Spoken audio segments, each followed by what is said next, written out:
Hello friends, welcome to my channel. இப்போ எல்லாருமே வந்து சூப்பராக சாய்ஸ் ஃபில் பண்ணிட்டு இருப்பீங்க. ரவுண்ட் ஒன் பசங்க எல்லாருமே சூப்பராக பண்ணிட்டு இருப்பீங்க நம்புறேன். ஆல்சோ நம்மளோட வீடியோவில் பார்த்தீங்கன்னா நிறைய பேர் நிறைய கமெண்ட் பண்ணிருக்கீங்க, நிறைய டவுட் கேட்டிருக்கீங்க. நம்ம இன்ஸ்டா அக்கௌண்ட்லேயே வந்து நிறைய பேர் வந்து ஃபாலோ பண்ணி டவுட் கேட்டிருக்கீங்க. இவங்க எல்லாருக்குமே நான் வந்து ஒருத்தர் விடாமல் எல்லாருக்கும் நான் வந்து ரிப்ளை பண்ணி என்னால் முடிஞ்ச வரைக்கும் நான் வந்து ஹெல்ப் பண்ணிட்டு இருக்கேன். இனிமேவும் பண்ணுவேன். இனிமேல் நீங்கள் வந்து டவுட் இருந்தால் இந்த வீடியோக்கு கீழே நீங்கள் வந்து கேளு, நான் கண்டிப்பாக நான் வந்து ரிப்ளை பண்ணுவேன். நாளைக்கு சாயந்தரம் 5 மணிக்குள்ளே வந்து சாய்ஸ் ஃபில் வந்து கம்ப்ளீட் ஆகுது. சரி, இப்போ வந்து ஒரு இஷ்யூ, அதாவது நான் வாய்ஸ் லாக் வந்து பண்ணிட்டேன். மீன்ஸ் வந்து வேணும்னே யாருமே பண்ண மாட்டாங்க. மீன்ஸ் உங்களோட ஸ்டூடெண்ட்ஸ் எல்லாருக்குமே தெரியும் சாய்ஸ் ஃபில்லிங் பண்ணால் ஆட்டோமேட்டிக்காக ஆட்டோ லாக் ஆயிரும். பட் சம்திங் ஒரு கம்ப்யூட்டர் சென்டரில் போய் பண்ணுறீங்கன்னா அவங்க கொடுக்குற ஒரு சின்ன ப்ரெஷர், இல்லைனா வந்து பேரண்ட்ஸ் சைட்லேருந்து கொடுக்குற ப்ரெஷர் மூலிமா சில பேர் வந்து ஆட்டோ லாக் பண்ண விடாமல் நீங்களே வந்து மேனுவலாக வந்து லாக் பண்ணியிருப்பீங்க. மீன்ஸ் அந்த ஓடிபி வந்து ஃபோனுக்கு வராச்சு லாக் பண்ணியிருப்பீங்க. சரி, அந்த மாதிரி பண்ணிட்டா வந்து எனக்கு திரும்ப வந்து நான் சாய்ஸ் ஆர்டர் மாட்டணுமே, இப்போ வந்து லாக் பண்ணிட்டு என்ன மாற்ற முடியாதான்னு கேட்டால் அதுக்கு வந்து ஒரு வே இருக்குது. ஸோ அதை பற்றி தான் இந்த வீடியோ வந்து நம்ம பார்க்க போகிறோம். ஷார்ட் அண்ட் ஸ்வீட்டாக வந்து பார்த்துருவோம். ஸோ இந்த வீடியோக்குள்ளே போகிறதுக்கு முன்னாடி நம்ம சேனலை வந்து சப்ஸ்கிரைப் பண்ணிட்டு லைக் பண்ணிடுங்க. ஆல்சோ ஃப்ரெண்ட்ஸ் அண்ட் ஃபேமிலிக்கு வந்து ஷேர் பண்ணிடுங்க. ஸோ வாங்க வீடியோக்குள்ளே போகலாம். இப்போ இந்த வீடியோக்குள்ளே பாருங்கன்னா ஒரு சின்ன ஒரு அவேர்னஸ் வீடியோ மட்டும் கொஞ்சம் பார்த்துருவாங்க. அது மட்டும் ஸ்கிப் பண்ணிடாதீங்க. அது எல்லாருக்கும் இருக்கிற ஒன் ஆஃப் தி வந்து இஷ்யூ. ஸோ அதை மட்டும் கொஞ்சம் பார்த்துட்டு வந்துடுங்க. இப்போ இந்த வீடியோ ஷூட் பண்ணுறதுக்கு முன்னாடி என்னோடய ஹெட்ஃபோனில் சார்ஜ் இருக்கான்னு நான் வந்து செக் பண்ணேன். அப்போது வந்து அந்த இயர்பட்ஸ்குள்ளே ஏதோ இருக்கிற மாதிரி நான் வந்து பார்த்தேன். அதை வந்து கழட்டி பார்த்ததுக்கப்புறம் தான் தெரியுது உள்ளே வந்து ஏதோ ஒரு சின்ன இன்செக்ட், சின்ன பூச்சி மாதிரி ஏதோ இருக்குன்னு. ஸோ இதை வந்து எல்லாருமே ஒன் டைம் வந்து காதில் வைக்கிறதுக்கு முன்னாடி பார்த்துருங்க. இன்கேஸ் நான் வந்து தவறி போய் நான் வந்து காதில் வச்சிட்டேன்னா அது வந்து என் காதுக்குள்ளே போயிருக்கும். ஸோ எல்லோரும் அவேர்னஸோடு இருங்க. சரி, இப்போ வந்து நிறைய பேர் சாய்ஸ் ஃபில் பண்ணிகிட்டு இருக்கீங்க.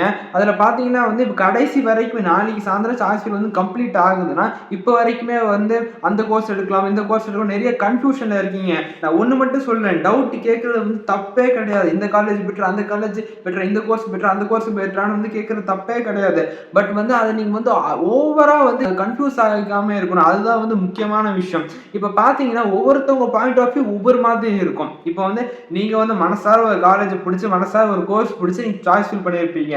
அப்போ உங்கள் மனசுக்கு பிடிச்சிச்சு, நீங்கள் அப்படின்னா அந்த உங்கள் மனசுக்கு பிடிச்சிச்சுனாலே அதை பற்றி நிறைய நீங்கள் வந்து கேட்டு ரிசர்ச் பண்ணி தான் ஃபிக்ஸ் பண்ணியிருப்பீங்க. திரும்ப யாராச்சும் புதுசாக வந்து ஃபிக்ஸ் பண்ணதுக்கப்புறம் இப்போ கேட்பீங்களா, அவங்க வந்து அதை பற்றி பாசிட்டிவாக சொல்லிட்டாங்கன்னா உங்களுக்கு வந்து மனசு வந்து ஆறுதல் ஆயிரும். பட் அதுவே அதை பற்றி நெகட்டிவாக சொன்னாங்க, ஏன்ப்பா அதை சூஸ் பண்ண, அது கூட வேறு எதாவது சூஸ் பண்ணி சொல்கிறாங்கன்னா கண்டிப்பாக உங்கள் மனசு வந்து அஃபெக்ட் ஆகும். ஸோ உங்கள் மனசுக்கு என்ன பிடிச்சிருக்கோ ஆல்சோ நீங்கள் வந்து அதை சூஸ் பண்ணுறதுக்கு முன்னாடி நீங்கள் வந்து 4 பேர்ட்டு கேட்டிருப்பீங்க. அதை வச்சு நீங்கள் வந்து ஃபிக்ஸ் பண்ணிடுங்க. நீங்கள் ஃபிக்ஸ் பண்ணதுக்கு அப்புறம் வந்து 4 பேர்ட்ட வந்து ஓகேவான்னு கேட்டால் உங்களுக்கு வந்து ஓவர் கன்ஃபியூஸ் தான் ஆகும். ஸோ அதனாலேயே நீங்கள் வந்து பல விஷயத்தை இலக்க கூட வந்து வாய்ப்பு இருக்குது. ஸோ அந்த மாதிரி ஓவர் கன்ஃபியூஸ் வந்து ஆகிக்காதீங்க. இப்போ வந்து நான் தெரியாமல் வந்து சாய்ஸ் லாக் பண்ணிட்டேன்.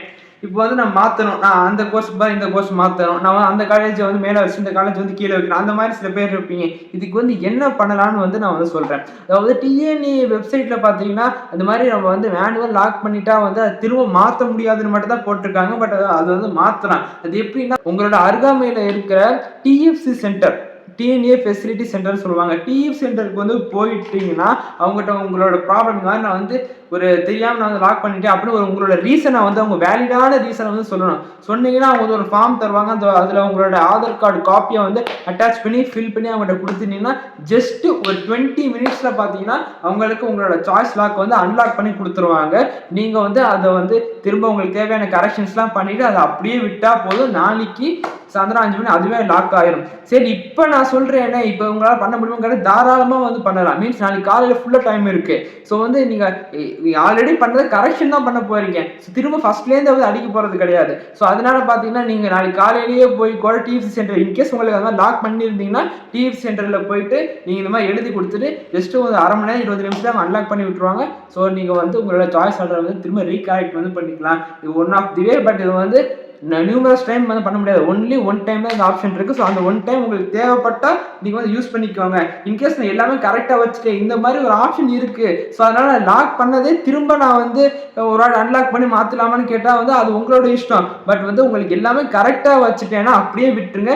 திரும்ப அதை அன்லாக் பண்ணி திரும்ப வந்து கன்ஃபியூஸ் வந்து ஆகிக்காதீங்க. கன்ஃபியூஸ் ஆச்சுன்னா கண்டிப்பாக வந்து ஒரு தவறான ஒரு முடிவு தான் வந்து எடுக்க தோணும். ஸோ வந்து ஓவர் கன்ஃபியூஸ் மட்டும் ஆகிடாதீங்க. ஸோ நான் சொல்ல வேண்டிய கண்டென்ட்டை வந்து தெளிவாக சொல்லிட்டேன்னு நான் நம்புகிறேன். ஆல்சோ பார்த்தீங்கன்னா வந்து என்னைய பற்றி வந்து பர்சனலாக வந்து நிறைய பேர் வந்து கொஸ்டின் கேட்குறீங்க. என்னோட இன்ஸ்டா அக்கௌண்ட்டில் வந்து ஆல்சோ வந்து நம்ம கமெண்ட் பாக்ஸில் நிறைய பேர் நான் என்ன காலேஜ் வந்து படிக்கிறேன், ஆல்சோ என்னை பற்றி நிறைய வந்து கொஸ்டின் வந்து கேட்டீங்க நான் என்ன கோர்ஸ் படிக்கிறேன்னு. ஸோ இது எல்லாத்துக்கும் வந்து சூன் நான் வந்து ஆன்சர் பண்ணுறேன். சூன் வந்து அப்கமிங் வீடியோஸில் வந்து நான் வந்து என்னை பற்றி டீட்டெயிலான இன்ஃபர்மேஷனை வந்து உங்கள்கிட்ட வந்து ஷேர் பண்ணிக்குவேன்.